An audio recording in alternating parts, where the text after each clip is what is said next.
Hello and welcome to the All Out Football podcast, where this week we're going to be discussing managerial changes and whether they're just or not. So joining me today is Luke Marsh. Alright guys. Reese Paul. Alright guys. And Mark Doherty. Hello. So we're going to start on the most recent Premier League managerial change, and that's West Ham sacking Slaven Bilic and appointing David Moyes. So Reese is actually a West Ham fan, so we'll go to him first and ask him, do you think the sacking of Bilic was fair, or did he need more time? Yeah, I think it was fair. I think it was a long time coming, really. And it pains me to say that because I love the guy, and I reckon I was probably one of the few supporters holding out for him to turn it around. But after the Brighton game, it was just clear that he lost the dressing room, which had sort of been obvious in the last season or so since the whole Payet saga unravelled. Just tactically it was getting worse and worse each week. Playing Hernandez on left wing, it's things like that make you question the manager. And it's always quite a slippery slope once the fans start questioning the manager. And just even on the touchline in his body language, before he was so passionate about the club, and it was so refreshing after Sam Allardyce. And then in the last year or so, he's just looked lost on the touchline. It's been sad to see. So for me, it's been a long time coming. So I'll open this up to whoever wants to answer it, but what do you think about West Ham's recruitment in the summer and the players they brought in? I thought it was good. Definitely an improvement on the season before. Hernandez, obviously, the striker we've been looking for. His quality, you can't even question that. Arnautovic as well. I know he's been a bit of a flop so far, and in terms of value for money, he's probably been one of the worst in the most recent transfer window. But his quality is, again, I don't think you can really question it. On his day, he's pretty good. Maybe not £24 million worth good, but he's decent. Again, proven as well in the Premier League. And Pablo Zabaleta, for me, I think that's one of the best pieces of business in the transfer window on a free. I know he's lost a yard or two of pace, but he's just been unbelievable. He's brought leadership to the team. And above all, though, we've signed proven players, and it's been a vast improvement. Is that something the other guys agree on, or is there a different opinion about West Ham's business? Yeah, I agree to an extent, although you do have to say Hernandez and Zabaleta have obviously pulled their weight, but especially Arnautovic, you've just got to question his work ethic. I know it was the same at Stoke, but if you look at someone like Martin Noble, not necessarily the most talented player, but has been a mainstay in the West Ham side and always gives 100%. They're the players, and also you've got Zabaleta as the same kind of player who really West Ham maybe need, considering that at this point they're in the bottom three. The main priority for the rest of the season will probably just be to make sure they're 100% safe, possibly push into the top half.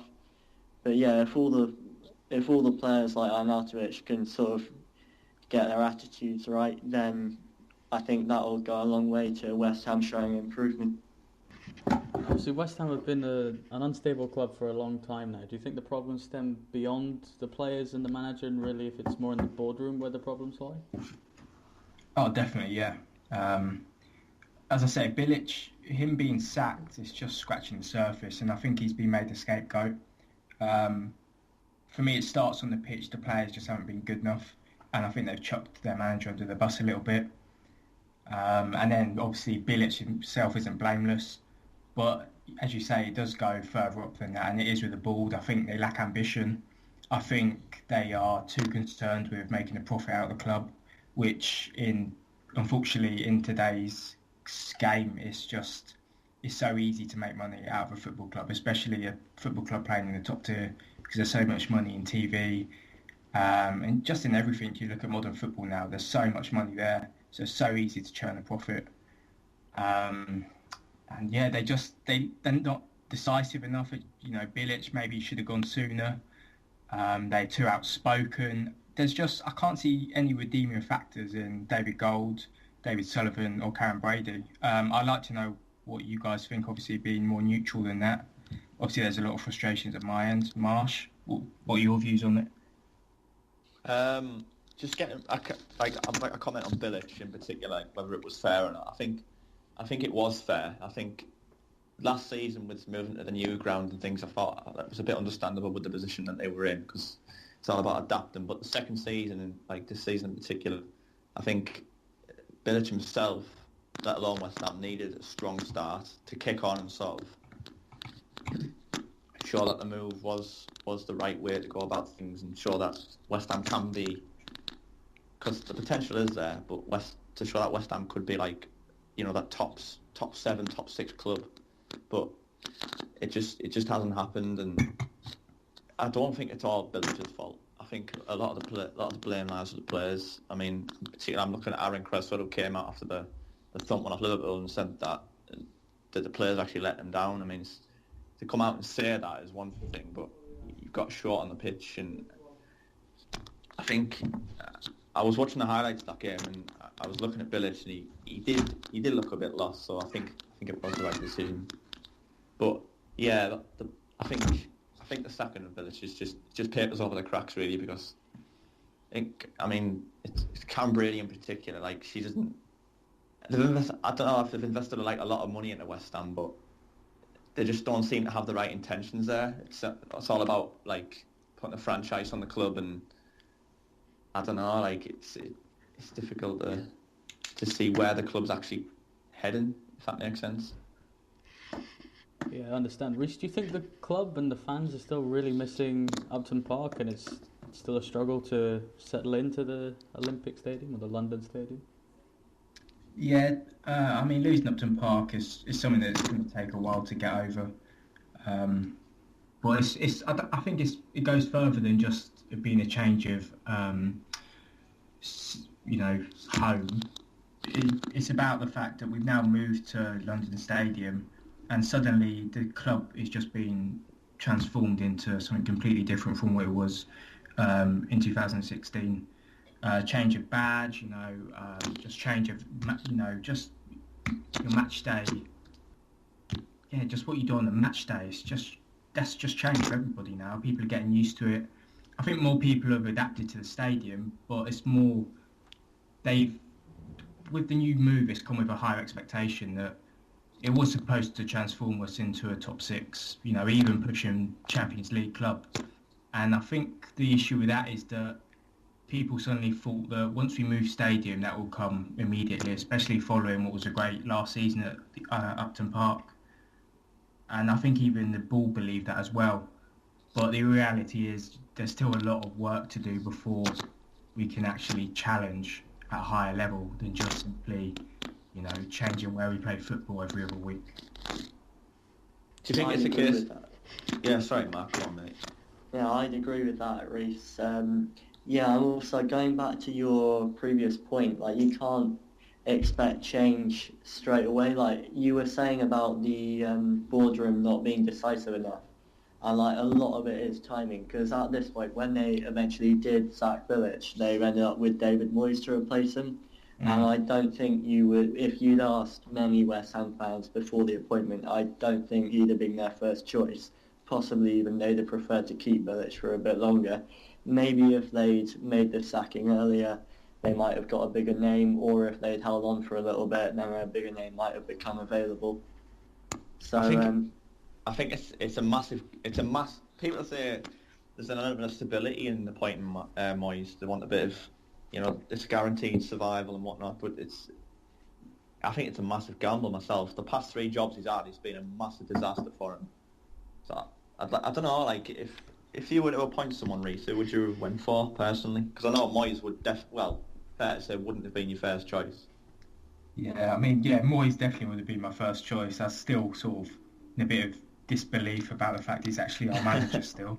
Not really sure how it's come to this, even if I have warmed to him a little bit since.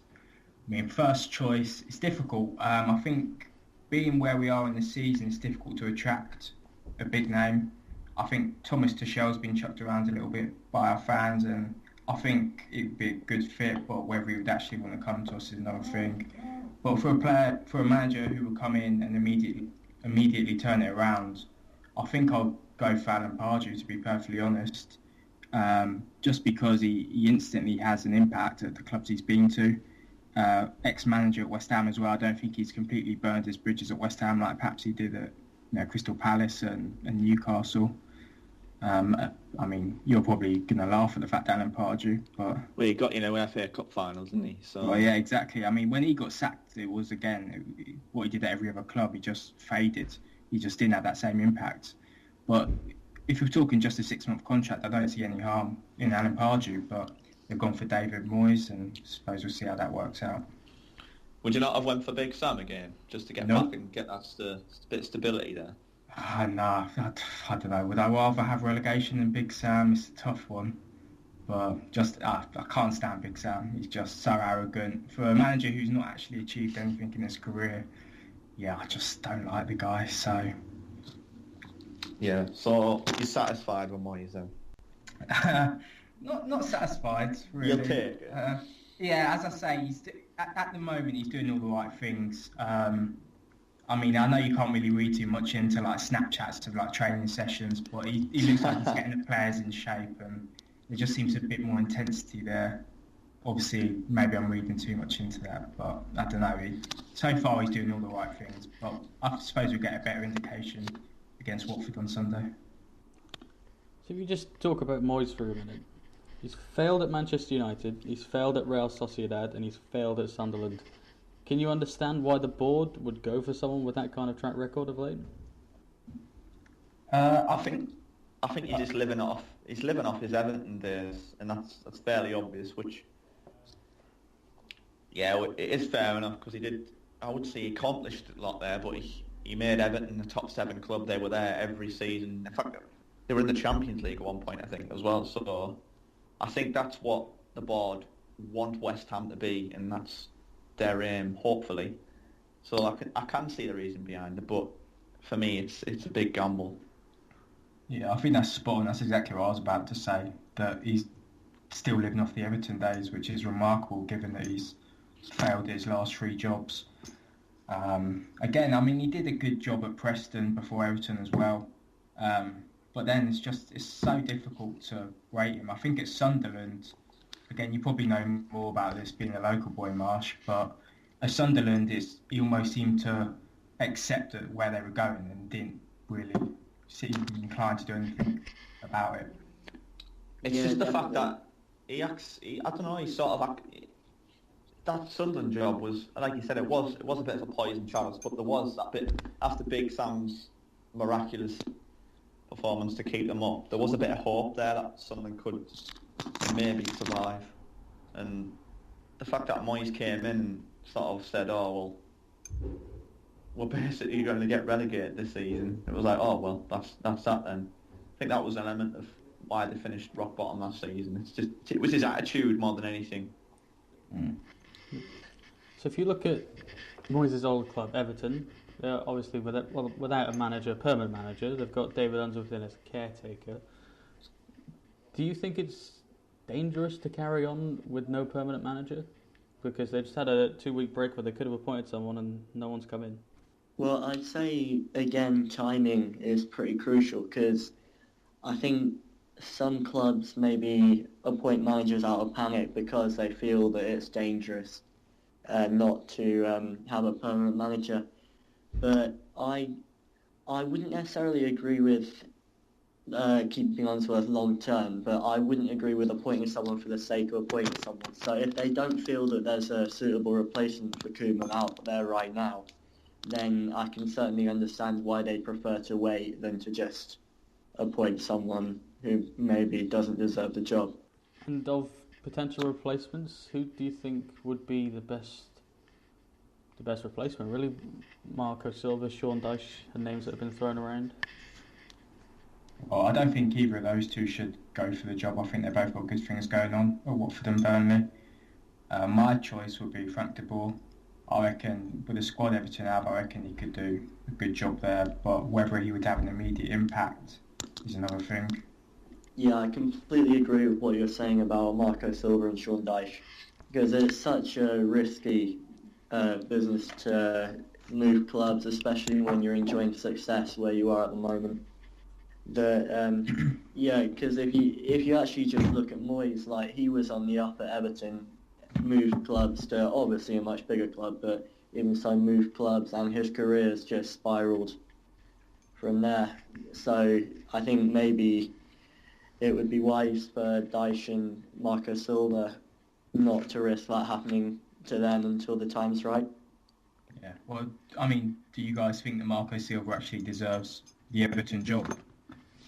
I don't think he does personally.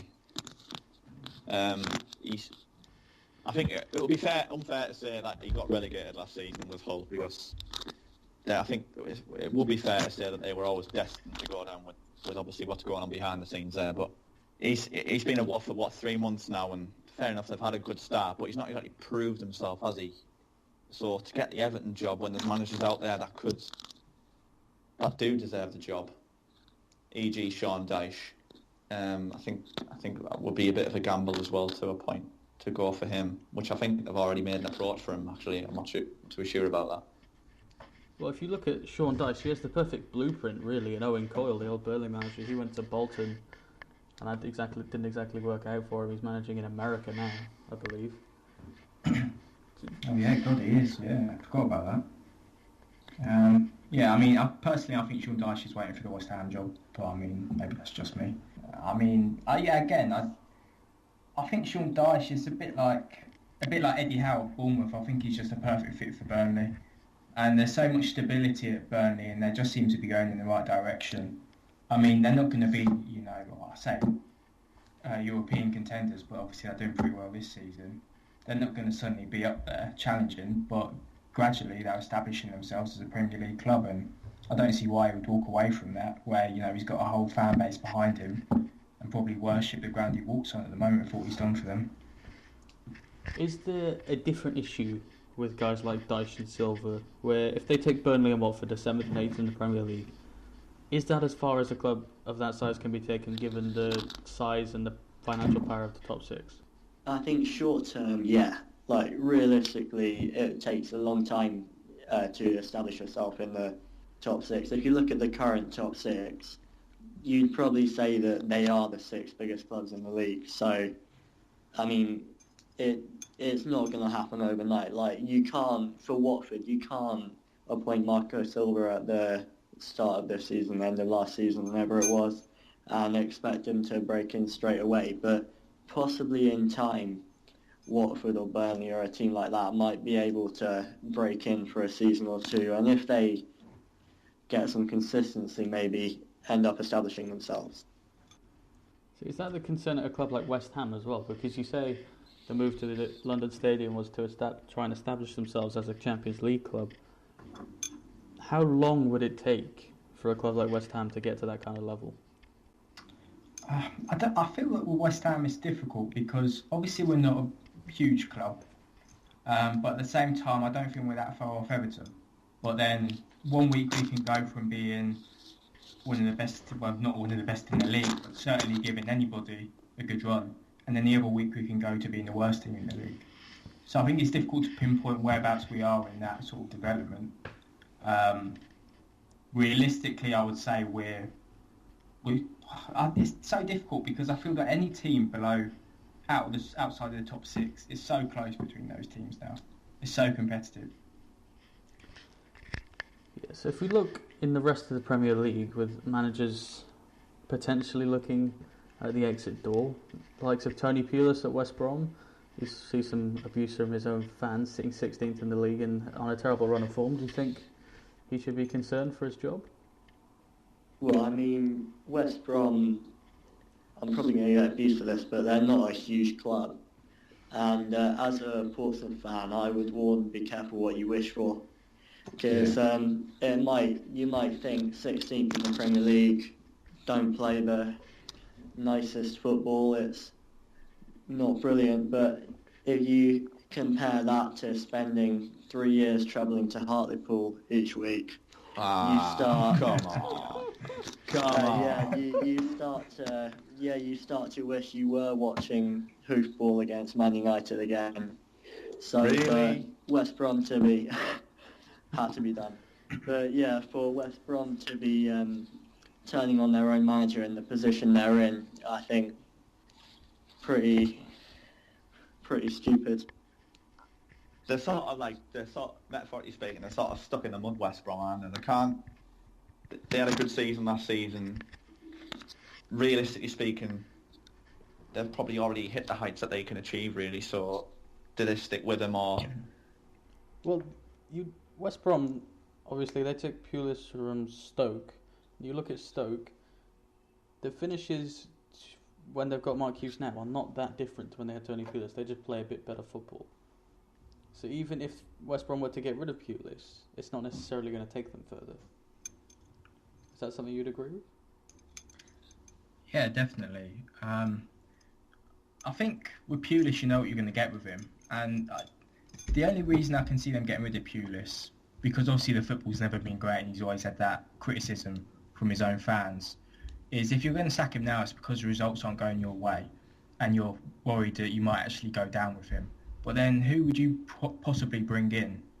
Who isn't Tony Pulis or Sam Allardyce who will guarantee that you will stay in that league? I don't think there's anybody, and Tony Pulis is a safe bet to stay up. And yeah, I can't see, if they get rid of him, especially now, I think the only way they can go is down. It's like Mark says, you've got to be careful what you wish for. Yeah, I think I'd agree with that. The only way is down. That's what I'm getting at, really. So if you look at someone who is currently going down in Swansea and Paul Clement, do you think that they need a change there? If there is an element of danger that they could go down, then you could completely see the reason behind the sack. But it is still early days. I think give them till maybe like after Christmas, when it isn't too late. Give him another transfer window, bring in some more of his own players in as well. We'll see where they're going, but I mean, it's said it all. Again, get back to the last transfer window when he brought in Renato Sanchez, when there was a lot of big clubs sniffing around him. It shows that he's got sources elsewhere that can help the club and help him. So. Yeah, I agree with that. I think he definitely deserves more time, especially what he did last season. And I think he's brought in, I mean, as you say, Renato Sanchez is a great signing for a club like Swansea. And also Tammy Abraham, he's such a, so the business is so clever. And I imagine he's working on a fairly tight budget at Swansea. But even outside of that, just losing a player as influential as Sigurdsson is always going to knock you back a little bit. But yeah, I think they should stick with him. He can definitely turn it around. He's already done it before. Yeah, and if you think as well, they've got Wilfred Bonny, who's been pretty appalling so far this season. I mean, he's the kind of player that when he's on his day, he's arguably one of the most reliable strikers in the league for goals. So if they can get him and Abraham playing well at the same time, then they could get right up out of the relegation zone. Yeah, I think the worst thing Wilfred Bonny did was leave Swansea in the first place. But at the same time, he's not the type of player I'd want in my team if I'm trying to fight against relegation. No. Personally speaking, I want Clement to do well as well, because he's a young English manager. And I think we need to see more. Obviously, we need to see more than the Premier League. But if he goes on to do quite well, hopefully he can turn something special there. You talk about young English managers as well. There's another one at Bournemouth in Eddie Howe. They currently sit 17th, 10 points after 11 games, just one clear of Reece's West Ham. Do you think there's been enough pressure on his shoulders? Well, Eddie Howe's always he's always tipped for England's big clubs. And don't get me wrong, he's done absolutely brilliantly with Bournemouth to take them up the leagues and establish them in the Premier League. But it's the first time he's really been under pressure at the moment. And I don't think they will sack him. I think even if they get relegated, they'll give him the chance to bring them back up. But it is definitely worrying for Bournemouth, especially with their marquee signing, Jermaine Defoe, not really scoring at the moment. So, yeah, I think Howe could potentially be in trouble. It just seems silly that we're talking about Eddie Howe potentially being sacked by Bournemouth, a club where he's really spearheaded I mean, David will probably kick off about me saying this, but sort of their fairy tale story, the fairy tale rise.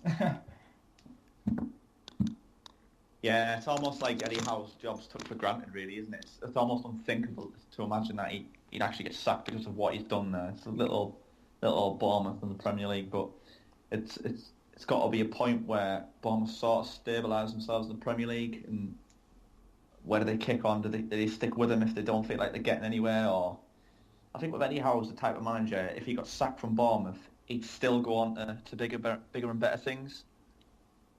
Like, I have no doubt that if Eddie Howe was sacked from Bournemouth, he'd have jobs lined up elsewhere in the Premier League again. Yeah, I definitely agree with that. Yeah, he's the kind of player, especially the kind of manager, especially with his style of football, that pretty much any, maybe outside the top six, any club would be happy to have him. I think that just about wraps it up for this episode of the All Out Football Podcast. Thank my fellow writers Luke, Reese and Mark for joining me. And thank you for watching. We'll see you next time.